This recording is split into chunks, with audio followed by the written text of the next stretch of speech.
करी थी कि किसी भी कॉम्प्लेक्स का कलर है वो किस कारण से होता है। तो इसमें अपन ने देखा था कि इसके दो रीजन अपन ने पढ़े, एक डीडी ट्रांजिशन, दूसरा अपन ने देखा था चार्ज ट्रांसफर स्पेक्ट्रा। और इसमें अपन ने ये बताया था कि चार्ज ट्रांसफर स्पेक्ट्रा से जो कलर आते हैं वो डीडी ट्रांजिशन की तुलना में डार्क होते हैं। आज अपन देखेंगे फैक्टर्स अफेक्टिंग सीएफएससी।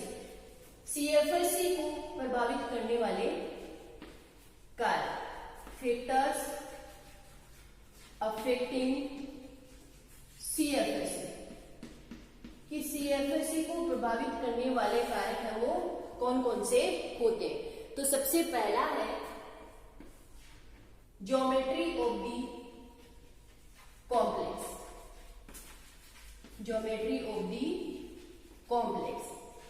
किसी कॉम्प्लेक्स की ज्योमेट्री कैसी है इसके अकॉर्डिंग भी सीएफएससी की वैल्यू है वो चेंज होती है। जैसे कोई कॉम्प्लेक्स है उसकी ज्योमेट्री मान लो कैसी है, ऑक्टाहेड्रल है, तो ऑक्टाहेड्रल में T2G है वो लोअर एनर्जी के होते हैं, EG है वो हायर एनर्जी के हैं। तो T2G में 3 ऑर्बिटल होते हैं जबकि EG में 2 ही ऑर्बिटल होते हैं, यानी लोअर एनर्जी के ऑर्बिटल्स ज्यादा होते हैं और हायर एनर्जी के ऑर्बिटल्स हैं वो कम होते हैं। इसलिए ऑक्टाहेड्रल कॉम्प्लेक्सेस की सीएफएससी है वो ज्यादा होती है। क्यों? क्योंकि यहाँ पर लोअर एनर्जी के ऑर्बिटल्स है वो हायर एनर्जी के ऑर्बिटल्स की तुलना में क्या होते हैं, ज्यादा होते हैं। ठीक है, जिससे क्या होगा कि ज्यादातर इलेक्ट्रॉन है वो लोअर एनर्जी के ऑर्बिटल्स में ही आ जाएंगे, इसलिए सीएफएससी की वैल्यू है वो क्या होगी, ज्यादा होगी। सेकेंड आता है electronic configuration of central metal atom या ion, electronic configuration of central metal ion या फिर करें एटम, कि सेंट्रल मेटल आयन या एटम का इलेक्ट्रॉनिक कॉन्फ़िगरेशन कैसा है, इस पर भी सीएफएससी की वैल्यू है वो डिपेंड करती है। जब मेटल के इलेक्ट्रॉनिक कॉन्फ़िगरेशन या ऐसे कह दें डी इलेक्ट्रॉन्स की नंबर इतनी हो कि वो इलेक्ट्रॉन्स है वो लोअर एनर्जी के ऑर्बिटल्स में आ जाए, तो उस कंडीशन में सीएफएससी की वैल्यू है वो ज्यादा होती है। और डी इलेक्ट्रॉन्स की नंबर इतनी हो कि वो लोअर से हायर एनर्जी के ऑर्बिटल्स में भी जाए, तो उस कंडीशन में सीएफएससी है वो कम हो जाती है।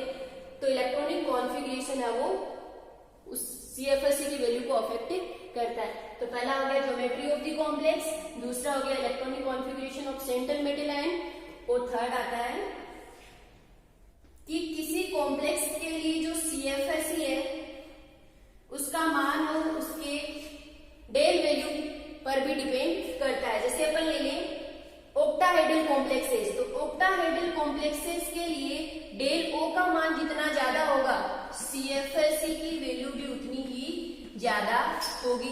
तो ये 3 फैक्टर हो गए, geometry of complex, electronic configuration of central metal ion, और तीसरा हो गया डेल वैल्यू। अब देखो अपन देखते हैं किसी कॉम्प्लेक्स के लिए ये जो डेल है इसकी वैल्यू वो 2 कारकों पर डिपेंड करती है। एक तो होगा nature of central metal atom, second होगा nature of ligand, nature of central metal atom या आयन, और सेकेंड है नेचर ऑफ लिगेंड। देखो जैसे अपन इसे अलग अलग पॉइंट्स में पढ़े। पहला है nature of central metal atom और आयन। सेंट्रल मेटल एटम और आयन की नेचर है वो कैसी है, इस पर भी डेल की वैल्यू डिपेंड करेगी। मान लो कोई अपने पास 2 कॉम्प्लेक्स है, उनकी ज्योमेट्री सेम है और लिगेंड भी सेम है, तो उस कंडीशन में यदि दोनों सेंट्रल मेटल एटम या आयन की ऑक्सीडेशन स्टेट अलग अलग हो, तो जिसकी ऑक्सीडेशन स्टेट ज्यादा होगी उसकी सीएफएससी का मान है वो ज्यादा होगा, और जिसकी ऑक्सीडेशन स्टेट कम होगी उसकी सीएफएससी का मान है वो कम होगा। जैसे फॉर एग्जांपल ले लें, आयरन का कॉम्प्लेक्स है Fe2 का होल 6, एक है 3+ और दूसरा है FeS2 का होल 6। 2+।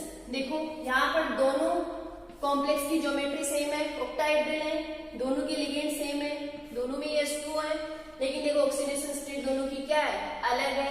इस कॉम्प्लेक्स में आयरन की ऑक्सीडेशन स्टेट +3 है, जबकि यहाँ पर आयरन की ऑक्सीडेशन स्टेट है वो +2 है।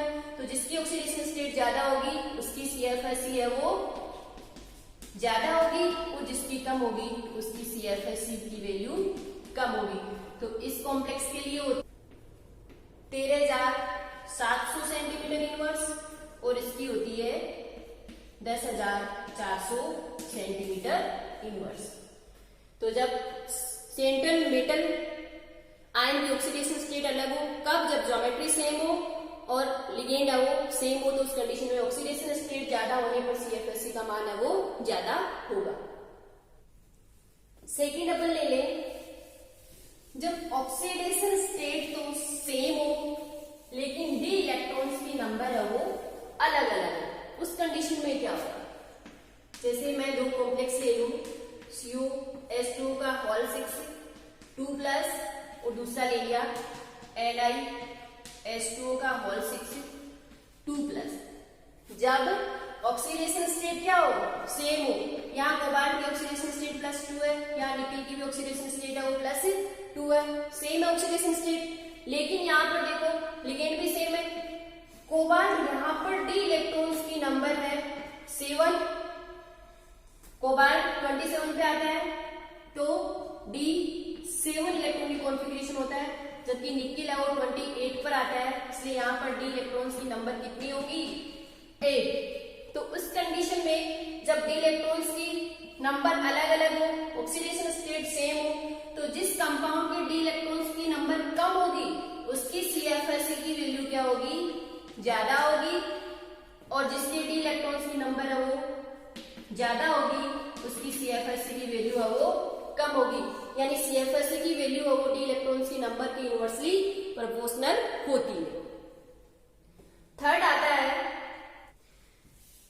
है कि जब डी इलेक्ट्रॉन्स की नंबर सेम हो, ऑक्सीडेशन स्टेट भी सेम हो, लेकिन डी ऑर्बिटल्स वाले मुख्य कोश में अंतर हो, तो उस कंडीशन में देखो क्या होता है।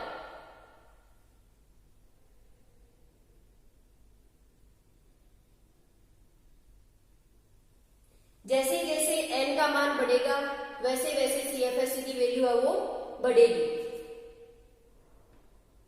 जैसे CuNH3 का होल 6 3+, एक ले लिया RHNH3 का होल 6 3+, एक ले लिया IRNH3 का होल 6 3+।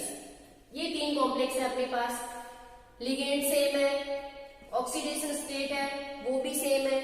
देखो यहाँ अंतर क्या होगा, ये 3D सीरीज का है, कोबाल्ट रोडियम है वो 4D सीरीज का है, इरिडियम है वो 5D सीरीज का है, यानी मुख्य कोश चेंज हो रहा है ना। यहाँ पर n की वैल्यू है वो 3 है, यहाँ पर n की वैल्यू है वो 4 है, यहाँ पर n की वैल्यू है वो 5। डी इलेक्ट्रॉन्स कितने होंगे, यहाँ पर होंगे 3D7, यहाँ पे होंगे 4D7, यहाँ पे होंगे 5D7। यानी डी इलेक्ट्रॉन्स की नंबर क्या है, सेम है, लेकिन ये जो n की वैल्यू है मुख्य कोश वो चेंज हो रहा है, यानी n की वैल्यू चेंज हो रही है। तो जैसे जैसे n की वैल्यू वो बढ़ेगी वैसे वैसे CFSE की वैल्यू भी इंक्रीज होगी। तो ऊपर से नीचे जा रहे हैं, n की वैल्यू बढ़ रही है, तो ऊपर से नीचे आएंगे तो CFSE की वैल्यू वो भी बढ़ेगी। ठीक है, तो किसी भी कॉम्प्लेक्स के लिए CFSE की वैल्यू वो कैलकुलेट कर सकेंगे।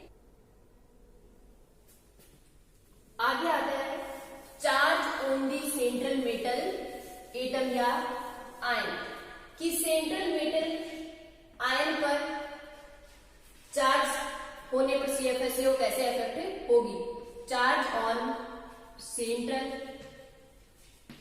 मेटल आयन या एटम, ठीक है।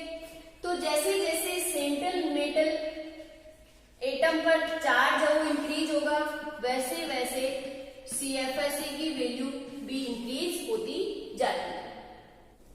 आगे आता है साइज